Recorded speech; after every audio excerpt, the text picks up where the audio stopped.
Hello, and welcome to Appleton Engaged. I'm your host, Timber Smith, Special Assistant to the Mayor for Community, Culture, and Belonging. And I'm Sarah Schneider with Valley Transit.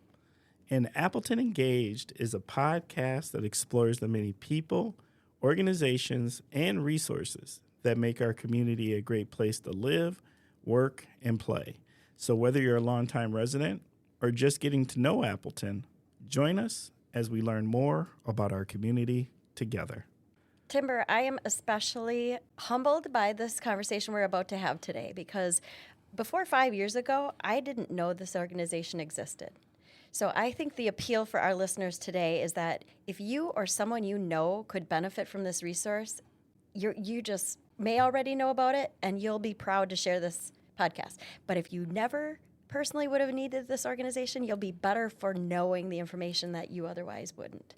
I couldn't agree more because I think this here is a resource where if it's not something that's directly in your life, you might not have ever had the opportunity to interact with it and wouldn't know the great work that they do and the great people that they have. Like the two people we have here today with us to share about this amazing resource. Bring them on. All right, you got it. So, first guest is Autumn Nordall, Advocacy Coordinator for Options for Independent Living, and Josh Theis, Executive Director for Options for Independent Living. Hey, Autumn. Hey, Josh. How are we doing? I'm doing great. Yeah? Hey, guys. It's great to be here. Yes, it is great to be here. It is podcast day, and I always get very excited about podcast day. He does. I do. I can't help myself. It just is what it is. All right. Well, can you both please tell us about yourselves and your association with Appleton and the Fox Cities region? And let's start with you, Josh. Well, thanks for having us. I'm Josh Theis. I am happy to be here. I grew up in the area. I'm from northeastern Wisconsin. I grew up in Shawano, actually. I went to school in Eau Claire, spent some time over in the Twin Cities before moving back to the northeastern Wisconsin and Green Bay. I lived there with my wife and two young kids that keep us really active, and then, of course, serve at Options as the executive director. My name is Autumn Nordall, and I grew up in Shiocton, born and raised locally. Went to school at UW Fox Valley. I got my Associates of Arts and Sciences degree. They partnered with the UW Oshkosh, which was amazing for me, and I was able to obtain my 4-year degree in liberal studies and organizational administration. I'm a mom to one son. He plays all of the sports. We homeschool. And you'll hear a little bit more about my journey later, but I now work at Options for Independent Living as their Advocacy Coordinator. So I wear quite a few hats. I love your description of he plays all the sports. He really does. Hockey, lacrosse. We've done baseball, taekwondo. Oh, no, that truly is all the sports. Football. Oh, forgot about that. Okay. Well, Josh and Autumn, can you please tell us about your resource? So Options, we go by Options for Independent Living. We've been serving the Fox Valley and 17 counties in northeastern Wisconsin for 45 years. We just celebrated our 45th year anniversary last year. The mission, the goal of our organization is to help people with disabilities remain independent in their home and in the community. And that's done through a variety of different resources that we have. One of the things about independent living centers, so we're one of 8, Options is one of 8 independent living centers in the state of Wisconsin. And Sarah, you mentioned at the start that you didn't know about Options 5 years ago. And I think one thing people don't know is there is an independent living center with the same mission as Options serving every county within Wisconsin. So we're one of 8. Options is our main office is located in Green Bay. It's right by NWTC's campus. And it's a unique office space because it also serves as a showcase model home. The Fox Valley, the Green Bay area, tremendously generous donors provided home space that is totally accessible, has many unique accessible features that we view and use as a community resource for people to come in, tour, get ideas for home modification, renovation, what is accessible. Contractors use it to learn about how they're going to make a home accessible. Students, education, universities use it as a place to train and teach. We have much of the equipment there is you can try it before you buy it. So if you are needing some type of equipment, if you have a disability, sometimes the assistive technology that may be helping you overcome something or work through something or make something accessible can be extremely costly and expensive. So we're a nonprofit organization. You can come and try that piece of equipment out before you buy it. And there's no charge to that. We have a core services that we offer. We do independent living skills training, advocacy. Autumn's here as our advocacy coordinator. We provide information and referral to folks in the community. We help with transition services. So we help transition youth that have disabilities out of high school and into the real world. And also on the other end of the spectrum, we help transition people in skilled nursing facilities, nursing homes, hospitals, out of those settings back into the community. Am I forgetting one? I think I got all of them. I got all the core services. And then we have other services that we offer as well. So we operate community lend program. So we take in donations from the community of unused durable medical equipment. So think wheelchairs, walkers, commodes, canes, Knee scooters, lots of different things. And we loan those out to people in the community that are in need free of charge. And that's a very busy program for us. We loan out around 1,800 pieces of equipment each year. You said 1,800? 1,800, yeah. So it's a busy, active program. and that's really grown a lot. So with COVID, a lot of those lend closets that were in our areas got shut down. And the Fox Cities is so lucky that we also have the Winchester Lions Closet locally in the Fox Cities. But a lot of the other ones shut down and didn't reopen after COVID. And so Options decided that that was a really important piece that community members needed. Sometimes it's not affordable. Sometimes insurance isn't going to get it to them soon enough, if at all, right? And so knowing that we have this resource for people in the community.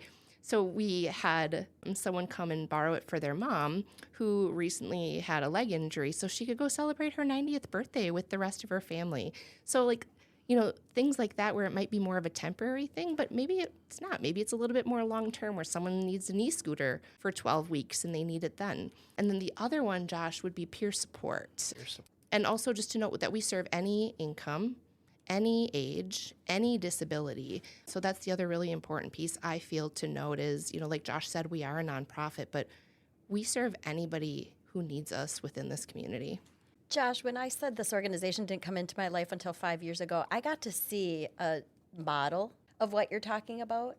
And I would love for our listeners for you to expound on examples of what those accessories to make a home accessible looks like, because I was floored at that visual. Mm-hmm. Making a home accessible is unique to each individual, but some of the things that the Showcase Model Home has: zero entry, so there's no steps to get in.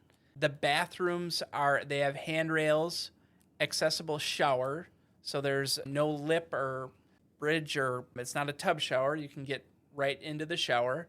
There are different small things that may not seem like all that big of a deal, but something like the oven has a side hinge. So instead of, if you're a person using a wheelchair and you need to get over the stove, that can be a challenge to get, pull it down. But the oven in the Showcase Model Home has a side hinge, so it's opening like a door. I'd have never thought of something like that, but that makes so much sense. Yeah. Doesn't it? Yes. And if I remember correctly, someone who would be reaching up for a cupboard, the cupboard will pull down like a drawer almost, or like a staircase so you can reach. Those kinds of things, again, timber, you wouldn't think about. And yet you have made it so practical. Mm-hmm. And I just absolutely love that. Yeah, the countertop we have they're electrical, so you can raise and lower them. Same thing with the cupboards. You can raise and lower the cupboard, so the cupboard becomes accessible. I'm blown away by the fact that there is a model home in existence with these things in place, because I would think that the challenge sometimes to preparing a home for someone, you don't know what you don't know. And if I've never seen it, I can't even imagine it. So I'm like, what you're sharing with me right now, I've never seen it, so I couldn't imagine it until you just shared it with me right now. I love that you said you don't know what you don't know, right? It's all about just that education and that awareness piece. And, like you said, Sarah, like a lot of people don't know about us until you need us. And we're really hoping to try to get that outreach to people out there before they need us, right? Before they feel like they're in this emergent, urgent situation, to know that we're out there for them, for their family members, for everybody in our community. The other part about our showcase model home is it's not just those home features. It goes beyond that. We have assistive technology. We have an entire room full of assistive technology. So that might be pill reminders, right? So maybe mom is having a hard time remembering when to take her medications, and we're not feeling like she's safe doing so. We have medication management tools. There's bed vibrators for people who might not be able to hear that their fire alarm is going off. And so that's going to vibrate their bed and give them that notification that, hey, there's this alarm going off. And there's so much more. I mean, we could probably take up so much time just talking about the things, but we are always open to having people come in, giving tours, whether that be to individuals, families, community groups. We love it when people come and just gain more knowledge. Is there a cost to the services or to be served? No, there is not. Now, we do some of our fee-for-services that we do bill to insurances, but we don't bill to consumer, and it's open to anyone in the community. And we have other services I think are important to share as well. We do home modification and accessibility assessments. So we have a team that will come out to your home if maybe you want to just prepare for the future, right? Because we're all kind of temporarily able-bodied, right? You want to prepare for the future, or you may have a diagnosis or a loved one that has a diagnosis that you're expecting to need an accessible home. Our team will go out and review kind of the inaccessible spaces to homes that become really challenging are entry and exits, and then kitchens and bathrooms. Yep. Those are the two areas. But they will come into your home and do an assessment, draw up plans for you, and then provide you with community resources, equipment, ideas, vendors to go to make that happen. So there's a lot of different resources. But when you think about just being able to remain in your home and not in an institutional setting, Options really does have all the kind of tools in our toolbox to help someone achieve that. Now you got me spinning, because Autumn mentioned that you serve any age, income, and disability. Define a disability. Because as you're talking, I'm thinking about my aging parents. And I see that you serve their area, so I'm like, should I refer that they should have an assessment? Because I think this is going to be an impending need. There's kind of the medical model to disability and then the social model. And I would describe Options' view of disability as a social model. There's not a criteria that you have to meet to qualify for it, but it's user reported, I would say. We don't have a definition that we use to define what a disability is. But I will say a lot of people, especially who are aging, they may report having a difficult time hearing. Maybe they have a difficult time walking or transferring, getting in and out of bed, but they don't refer to themselves as having a disability because there can be pride involved with that or stigmas and whatnot. So yeah, the independent living centers really kind of lean into the social model, I would say, of disability versus a medical model. That's a great clarification. All right, I got a double up question, and that is this: what is the area that you cover as a whole, and do you know approximately how many people you're serving, like, annually? And I know it may not be a number but is there an idea? Yeah, so we report annually on the amount of people that we serve, and we serve right around 3,000 individuals in our service territory annually. Wow. So that our service territory includes 17 counties. I'm not going to list all the counties, but we go as far north as Marinette, over to Wapaka, Green Lake counties, and then down around Sheboygan, and then up to Door County. So a northeastern Wisconsin plus, I would say. And Autumn, what does advocacy look like for this organization? Well, I guess that depends on who you are, Timber. Advocacy can look like a lot of different things.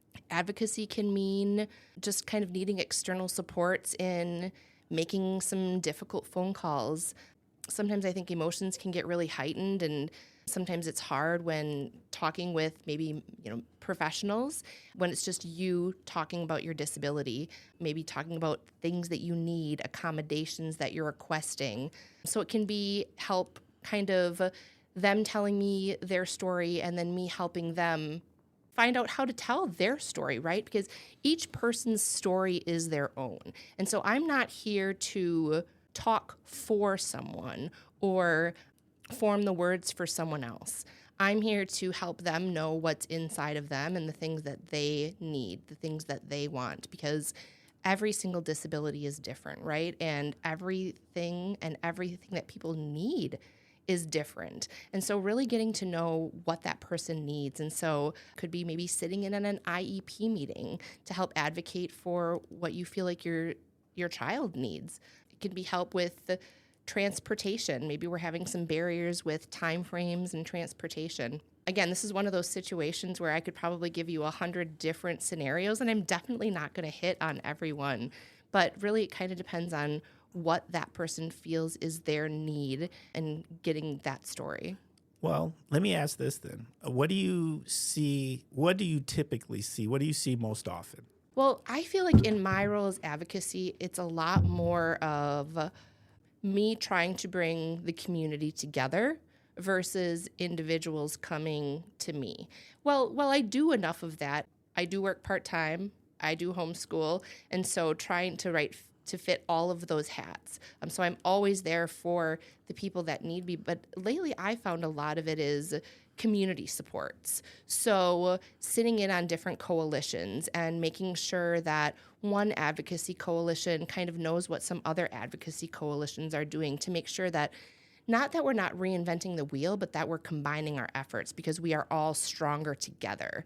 There's an accessible parking committee that I meet on within the Appleton area. And, whatever we're doing is going to apply to Green Bay and other counties. And so making sure that the groups that I represent are kind of all on that same page. We all know what other people are doing, making sure that the right information gets out to the community. Like, what's going on? We have so many amazing things that are happening within our state, within our 17 counties, but what's happening in Outagamie County, people in Brown County might not hear about, or what's happening in Wapaka County, people in Sheboygan might not know about. And while we do cover a very large area, I still think it's important to know what collaborations are around and what events, opportunities, and ultimately just really neat things that are around in our areas to know about and to share. Autumn, because you're doing such incredible work, as you said, creating a united front to make an impact, to make a difference. Obviously, education is a big part of advocacy. You would never get any pushback from anybody regarding parking for people who would benefit from that accommodation. You would think that I wouldn't get pushback on a lot of things, Sarah, but parking is definitely a hot topic, especially when you talk about accessible parking. I think a lot of it it's just that education and awareness piece, right? I don't think it's people are just looking and saying, well, I'm just going to exclude you. I don't want you to come here, so I'm not going to make a parking spot accessible for you. I think it's just that education and awareness piece. So really making sure that the community is informed. It's all about giving them the right information. And if I don't have the information, making sure that I go to the right sources to find the right information to deliver that. And so in regards to parking, so I haven't really told too much of my story yet, but I'm a person who uses a wheelchair. And so I have a wheelchair accessible van. So I need extra clearance. When I drop that ramp, I need to make sure that I can get my ramp down, that I can then get out of the vehicle, out of the ramp, that it's not too steep where I'm able to get back up my ramp when it's time to get back in. That the access aisles or the yellow hash lines, that they're wide enough for me. So if somebody parks in the parking spot next to me, it's not going to block my vehicle to prevent me from, maybe getting home or wherever I need to go. And so really educating the public on this is why these parking spots or parking lots are like this, and this is why some of that space is needed. I think we've come a long way, but I think there's a long way to go. So thank you for sharing all of those nuances, because someone who wouldn't need all that extra space would have no idea. I'm going to say that I just had a deja vu moment from one of our first conversations on them. I think you probably did, Timber, and I really appreciate the ability to have those conversations, right? And, that's why I talk about that education and awareness piece, right? When we got together for that first time to have those conversations, it was enlightening, it was eye-opening, and because of that first conversation with you, we have made so much progress. Our parking committee has such a wonderful relationship with the city of Appleton that we've built. It wasn't just created out of nothing. It was a relationship that's been built, and we're continuing to grow that relationship, and I couldn't be more grateful for that. And I do believe there is a future episode that will talk about parking accessibility in the future. So Appleton Engaged listeners, keep your eyes open on that one. But at this time, I think it's time for some stories. So if you both don't mind, could you possibly share a story with our listeners to help them understand the impact of the organization? I'll go first on this one. Yeah. All right. So I want our listeners to just take a moment. And I want to put themselves back in time. So imagine yourself, or maybe somebody that you know, right? You're 16 years old, junior in high school. You're getting ready for spring break, junior prom. You're thinking about college and applications and your last years of high school, right? Oh, your dreams are full. Your future looks so full. And then poof, life changes in the blink of an eye. You hit a patch of black ice, a car accident leaves you with a spinal cord injury, paralyzed from the waist down, and you wake up and suddenly your life is filled with barriers. Your world has shifted and changed. This world that you navigated with ease, the home that you had, you can't go home to. It's completely inaccessible. And you hear phrases like, she's not going to make it to prom, or nursing home placement after discharge, or some of those simple things that you could once do, just like typical daily living, you can't. That's my story. But now, I want you to imagine that same story, but with options in your life. So instead of being told what you can't do, you're introduced to what's possible. You meet someone who's been where you're at, who's built this fulfilling, independent life. You're connected with a team to help look at your home. What can make it accessible? You are shown accessible or assistive technology, and that increases accessibility.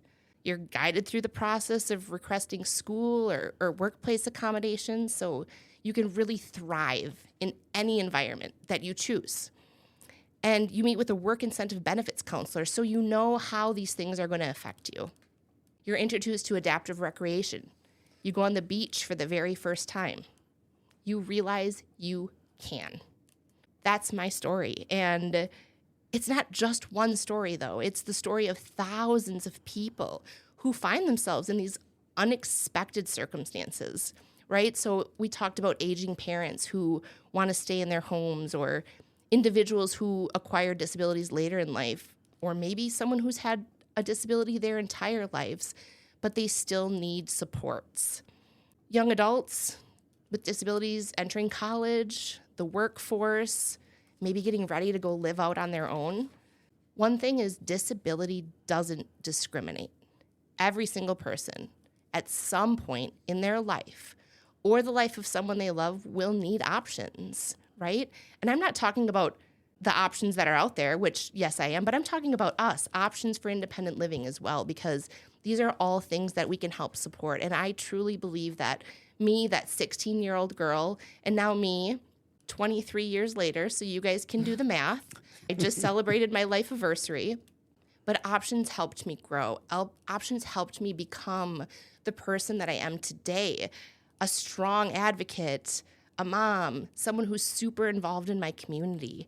And I'm so lucky that I started out as a consumer. I was on their board of directors for a long time, and now I'm blessed to be a part of them as their advocacy coordinator within this organization. Because for me, this whole independent living philosophy, it's come full circle.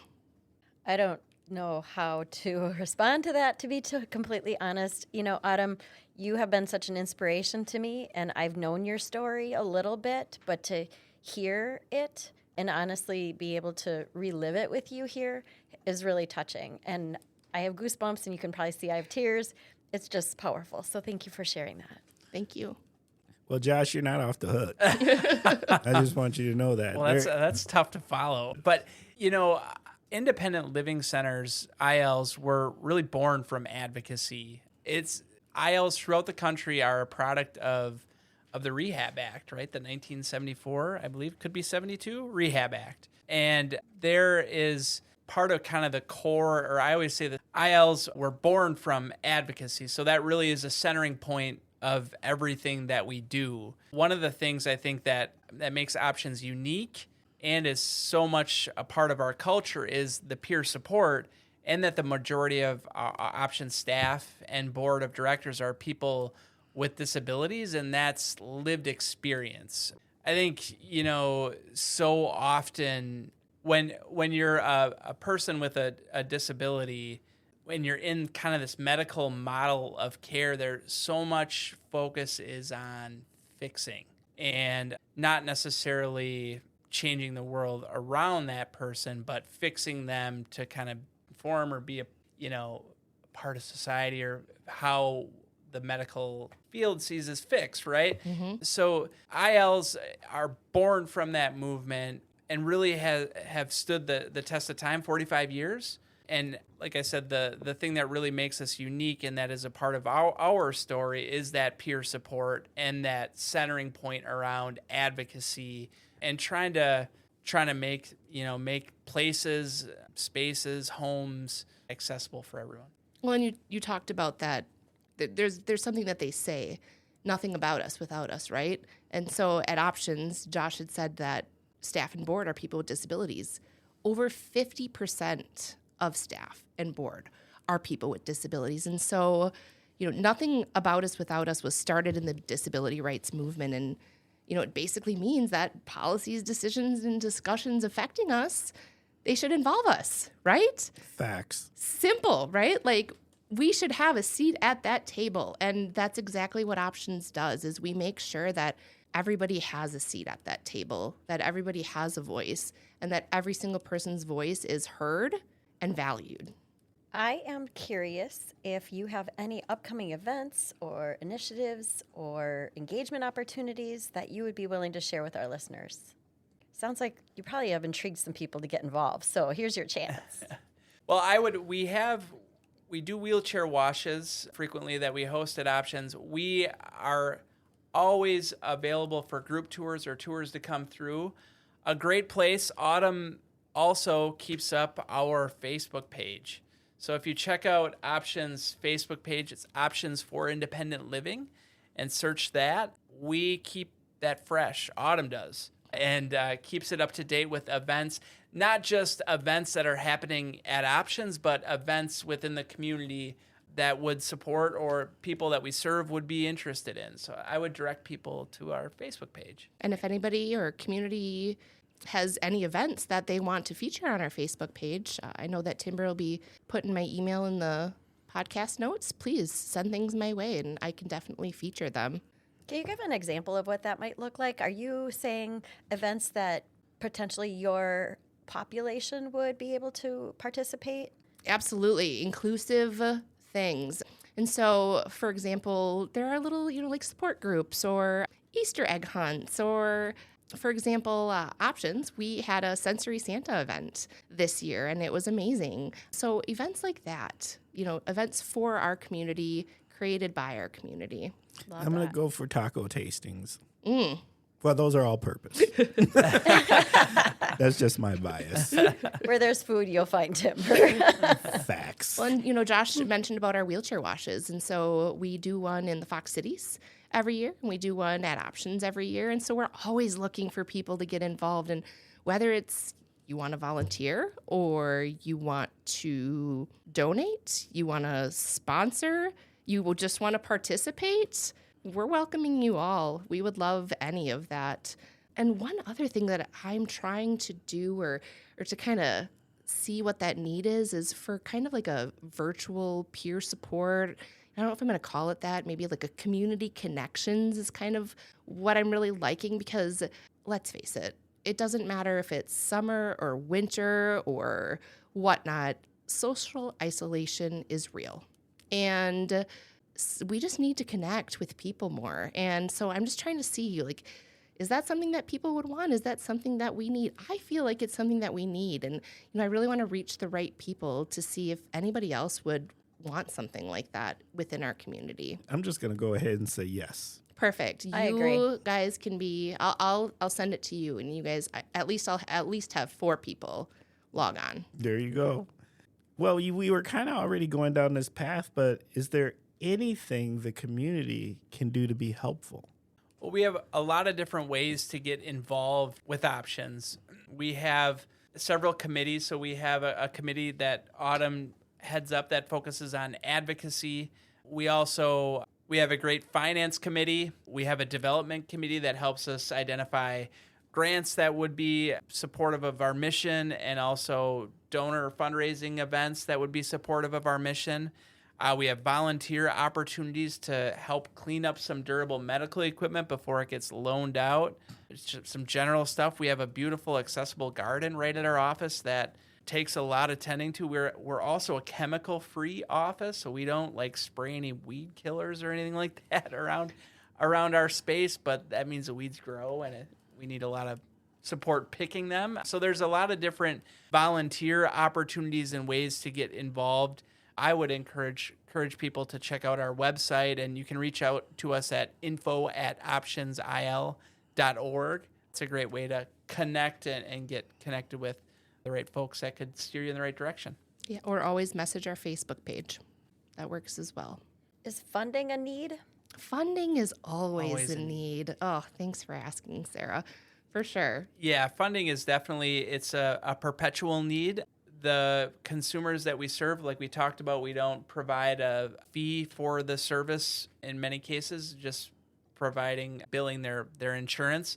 But a lot of the programs that we run are not funded through anything, or if they are funded, it's significantly short of what we need. So always looking for support financially, and it helps us grow our mission because the needs are certainly there. We see the needs in especially our more rural communities, and there's still so much work to be done for sure. And do you accept donations? We do. We accept donations. We have a PayPal account, or just sending them to our office as well. Do you accept donations for The medical equipment. Yeah, for actual equipment and items? We do. We accept anything for our lend closet as well. So manual wheelchairs, walkers, commodes, knee scooters. We do not accept power wheelchairs. We do ask that. I think there's other places around here that do take those, just because they're a little bit harder to maintain, upkeep with all of the batteries. It makes a lot of sense. Mm-hmm.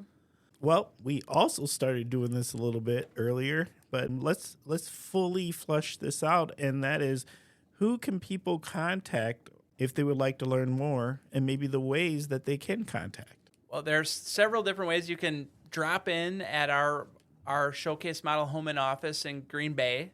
You can check out our Facebook page and send us a message on our Facebook page. Head to our website, www.optionsil.org. You can also give us a call. Our phone number is 920-490-0500. Am I forgetting any way to contact us, Autumn? I think those are the best. And if you want to contact Josh or I individually, our emails are, like I said, going to be listed in the podcast notes. Otherwise, they're also listed on our website. Okay. Is there any additional information that you feel is important for the listeners to know that maybe we didn't get an opportunity to share a question or ask a question about? No, but I just want to reiterate one thing, that, at its core, independent living is about dignity, choice, and empowerment. And it's about knowing that no matter what challenges that life throws your way, you don't have to face them alone. And I just want people to remember that. That was well said, Autumn. Thank you. Well, this is an opportunity for you to give a shout out. Shout outs to people who make a difference, have made an impact, or who you want to recognize at this part of the podcast. Oh my gosh. Well, we have a tremendous, tenured, knowledgeable, dedicated team at Options that deserves a shout out. I've been at Options coming up on 4 years, and I'm still like a newbie because there's a lot of tenure with it. So a great, dedicated team. We have a really supportive board of directors as well, and different committee members that are just fantastic. And Options, I mean, we have a beautiful showcase model home that is because of the generous community and area that we live, that the folks that have supported Options, and there have been numerous, so many, wouldn't be able to name all of them, but we do live in a super philanthropic, generous community that really has made a difference. Yeah, I mean, I think you hit everybody, our funders and our community members and the people who need us, right? And we're going to thank you all. And thank you, Timber, and thank you, Sarah, for having us today. This was wonderful. And now at this time, we're going to start wrapping up the episode. So, Autumn, Josh, we want to thank you for spending time with us here on Appleton Engaged. Okay, Appleton Engaged listeners, thank you for spending time with us. Thank you for giving us your minds and ears. Thank you for helping us become this amazing resource for our community. We are firm believers that an informed community is a unified community, is an empowered community. You know what we're always trying to do? We are trying to become the #1 podcast in Northeast Wisconsin, and we can't do that without your help. So what are the things you can do while you are listening to us right now? If you would like to be a guest, let us know. If you would like to recommend a guest, let us know. If there are additional questions that you would like us to ask guests, let us know. And you can reach out to us at belonging@appletonwi.gov. Once again, that is belonging@appletonwi.gov. Also, for us to be the amazing resource known as Appleton Engaged and to empower the community, we need to get in front of as many eyes and ears and minds as we possibly can. And the way we do that and spread the word is called analytics. So what I need you to do is, while you're listening to us, just take a moment and hit the subscribe button. If there's an opportunity to give us 5 stars, go on and bless us with those. And if you got a few more seconds, just go ahead and write that review so more community members can learn about this amazing resource known as Appleton Engaged, the podcast. And if there's one thing that I would take away from this conversation that we've had, is that if the two of you, Josh and Autumn, are successful at fulfilling your mission, accessibility will be available to everything, every day, for everyone. And I hope our community rallies for that as well. So until next time, stay thoughtful, stay curious, and stay engaged.